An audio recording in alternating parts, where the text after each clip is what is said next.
Hello, my name is Yemi. And my name is Ijeoma. And together we'll be hosting Africa in My Kitchen, a podcast that will explore African cuisine from the lens of an experimental home cook. In each episode of the podcast, we'll explore an African dish by country and discuss Ijeoma's experience in replicating the dish. The podcast is released every 2 weeks. Also, check out 234 Pantry on Instagram. That is numbers 234 PANTRY, where I'll post pictures and links to the recipes we discuss.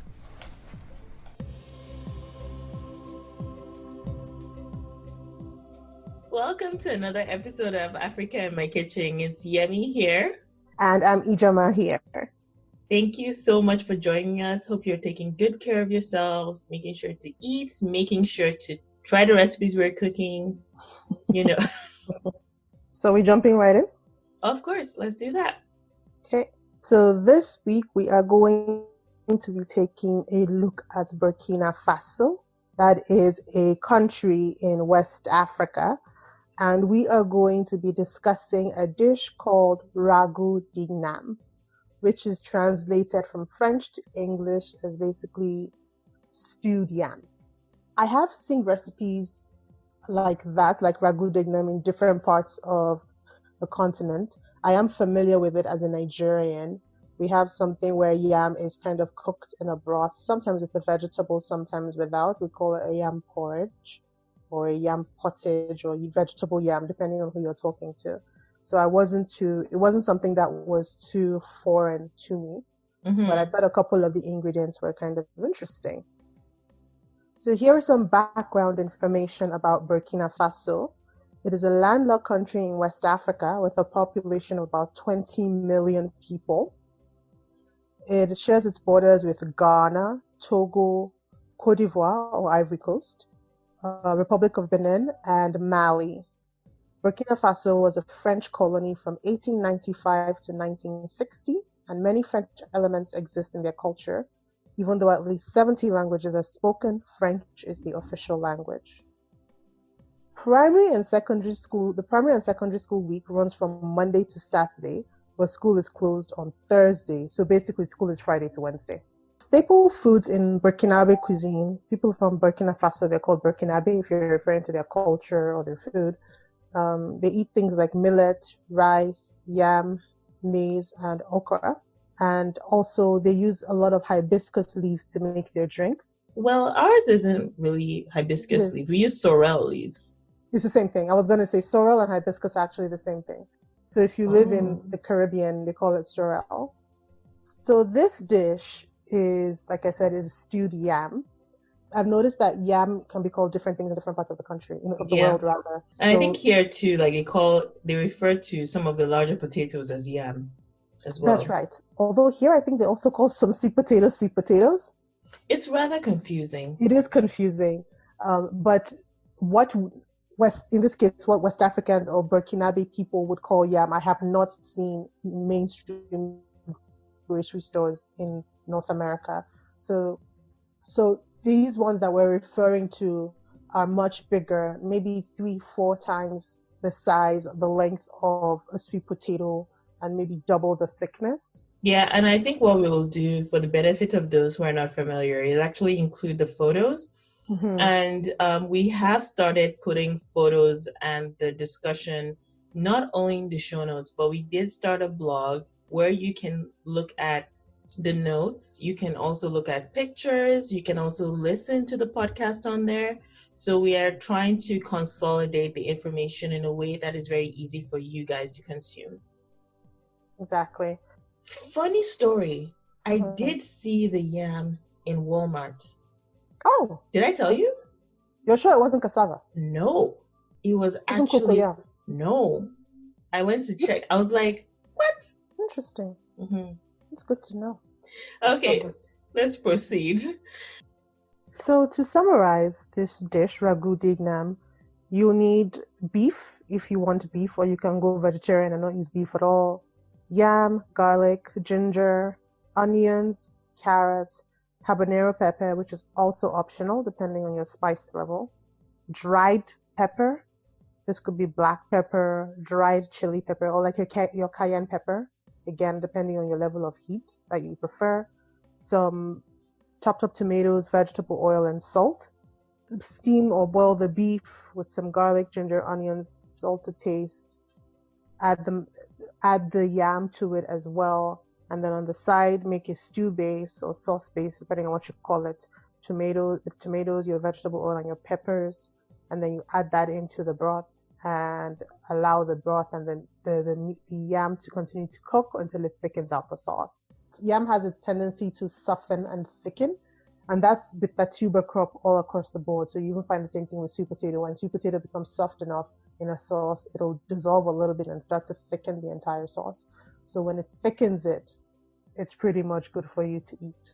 Honestly, it sounds very, very much like yam porridge. The only difference I can see is palm oil. The way it was cooked while I was growing up was that you would use palm oil, otherwise known as red oil. Ijeoma, why are you doing your face like you smelled something bad? I don't like yam porridge. You don't like yam porridge? Nope. Wow. You're discovering things. It's just a blanket. I never liked it. Don't like it. Don't like Oh my God. Especially when you use like the palm oil. That's the part I don't like. Really? Yeah. I think that's the reason why, because I loved this dish that we made. Mm-hmm. And that was the key thing that I could find that was missing, was that I used regular oil to make this stew, and it didn't have that. There's just something about yam porridge. I can eat the vegetable yam, which is a different variation. You cook the yam, in the sauce, and then you add chopped up vegetables. Mm-hmm. But once I see that yellow, reddish, orange yam porridge with the thick cover, I can't. I don't know how you've been eating your yam porridge, but you've been doing it wrong, girl. Fine, I'm eating the wrong yam porridge, but I'm eating the delicious one. I think one thing too that puts me off is like a lot of people, and I know we're digressing a little bit, but the dishes are quite similar. The only difference really is the oil and the use of carrots in this one. But with what I found in at least the ones that have been made for me that I didn't like is that people essentially bathe and soak the entire dish in the oil. You don't need that much. Right. So I think what a lot of people have done, and, if you're listening, your opinion is more than welcome. Provide a comment down below of the video or Instagram or wherever. I find that when you use too much oil, it just seems greasy. So it gives this there's this texture that I personally don't like. Oh, so, is it like that chalky? Like there's this chalky kind of feeling. You can probably still smell like the oil didn't cook well enough. Exactly. So I know what at least my mom grew up doing is you'd use a little bit of a stew base, but just a little bit. You use a mix of stew base, but you fry the stew base in the red palm oil, and so that it's cooked together. Right, so that's kind of the difference. But I found people that just put the yam and put the oil and just like, it doesn't feel like it jumps correctly together. Anyway. Well, yeah, it seems like it's sat separately. I'm wondering now as you were talking, because obviously recipes vary, right? Mm-hmm. What if we found out that the traditional Ragout D'igname is cooked with palm oil? It would be funny. Oh my God. With palm oil. Oh my God. But I like that this one wasn't. Yeah, dear listeners, is the traditional one cooked with palm oil? Because sometimes we find that when we're trying to look for recipes, we don't necessarily find the most core great grandmother traditional one. But if you're familiar with it to that extent, can you let us know if it's actually cooked with palm oil? That would actually be funny. If it's not cooked with palm oil, please don't. If it's cooked with palm oil, please don't tell us. I don't want to know. Tell me. Don't tell Ijeoma. Tell me. Me, I want to know, because I want to know. I was happy. Ijeoma, let her live in blissful ignorance. I haven't actually made our traditional, because I don't care for it, and so I kind of shunned that whole aspect of yam porridge or vegetable yam. But what I found interesting was they cook the yam in the broth. So by the time the yam has boiled, the flavor has actually gotten into the yam quite a bit. That's how we cook yam porridge. Oh, really? Yeah. No, because I don't eat it. No, you put the raw yam inside. So you have your sauce or whatever. You add the broth, you throw the yam inside, and you cook it together. No, but that's what I mean. Like here, the yam is kind of pre-cooked separately a little bit in the broth separately, and then you make the stew separately, and then you put the stew into the yam and broth, and then it cooks some more. Yeah, So that seems like they're adding extra step. They just want to do no, their but own extra. but if you think about it, it allows more of the broth to get into the center of the yam. I mean, yam is delicious by itself, but the broth probably, it's like when you cook rice in water versus when you cook rice in broth. Yeah, but in yam porridge too, you do the same thing. You're cooking it in the broth. You eventually, but right away. You don't pre-cook. You put the raw yam in the broth together with the stew. Yeah, right? like all at the same time. Yeah. But what I'm saying is you cook the yam in the broth first, and then you put the stew, and then you continue. So that first part of pre-cooking has allowed more time for the broth to get into the yam. Okay, let's go with the fact you like this one. Let's just because I'm biased. You think I'm biased against the truth? I do think so. I think you're just biased. But I don't know but do they put crayfish in the Nigerian one? Some people do. I don't necessarily like it. Yeah, I wouldn't like it either. Yeah. Okay. Some people put dried fish. Obviously, I don't like that. I don't like that either. People put different things. You can put whatever you want. It's like a blank canvas. Just put the base, then everything. Palm oil. So, for example, some people don't use palm oil. Some people just use the stew. Some people, if you're feeling really lazy, just cook it in the broth first and then add your stew later and then let it cook again on top. There's different ways to do it. All roads take you to the same destination.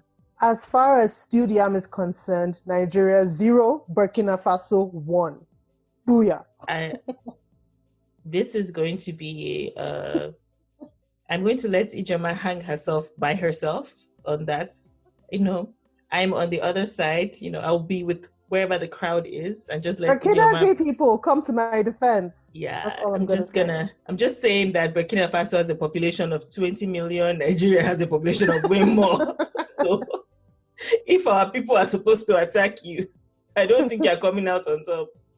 So I'm going to be an objective taster here. But I on a more serious note, it was quite a nice dish. It was using ingredients I was familiar with. I like the touch of carrot. It added a little bit of sweetness.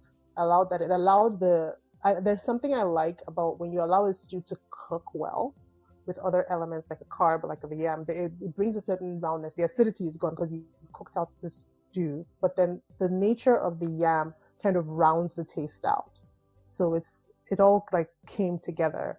The other good thing is like when you bite into it, I found that there were different depths to the flavor, which I really liked. I don't know if you encounter that with a dish when you try something and you first taste something and then you go into the dish and you continue to chew, you taste like a different level of something. I like that a lot about the dish. It does sound like it's, and you know what I really like is, at least with this one, I think this is the only one I really seen where you can just like add habanero peppers to your as one of the ingredients. So I was quite pleased indeed. I mean, you can start to play with levels of spiciness. Another one that I found that you could make as spicy as you want, I thought, was just going back a few weeks, was shakshuka. That was you can make that a fairly spicy dish as well. Yeah. Okay. And just a reminder too, here we don't necessarily want to teach you how to make the dish. At least that's the vision. We just want to make you aware that it exists. We provide the links and we discuss experiences with it, but we're by no means professional cook. I know I am by no means a professional cook. Again, it's just to broaden your horizon, not necessarily be a cooking show where we actually teach you how to cut onions and put it in water. Exactly. And honestly, even if you are not a cook, I think the aim of this is just to, again, tell you about what's out there, familiarize you with names. So let's say you traveled and you went somewhere and you saw the dish, or you remember the dish and do you have this available that I heard about? And for instance, we talked about yams and how yams are described in different parts of the world. That might be something new to some people. But speaking of the fact that what we're trying to do is link you up to where you can find recipes for the dish, I want to give a shout out to Afro Tourism. That's the website that I got the recipe from that I used. Like Yemi said, we're going to be posting links to that wherever we post this podcast episode, on the blog and on Instagram. And if you have any feedback at all about the dish, if you're from Burkina Faso and you have more information about the dish, if you're not from Burkina Faso but you're familiar with the dish, if you're not familiar with the dish, you're not from Burkina Faso but you just feel like commenting about the dish, that's welcome too. For sure. Okay, that is it for this week. So thank you again for listening to us. Stay safe, stay kind, and we will see you next episode. Bye. I'm going to be doing that every episode now. I think that's going to be like our thing. Bye.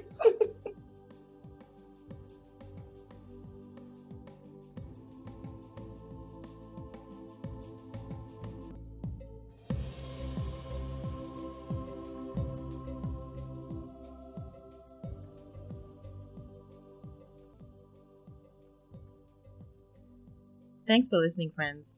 As a reminder, the podcast will be hosted every 2 weeks.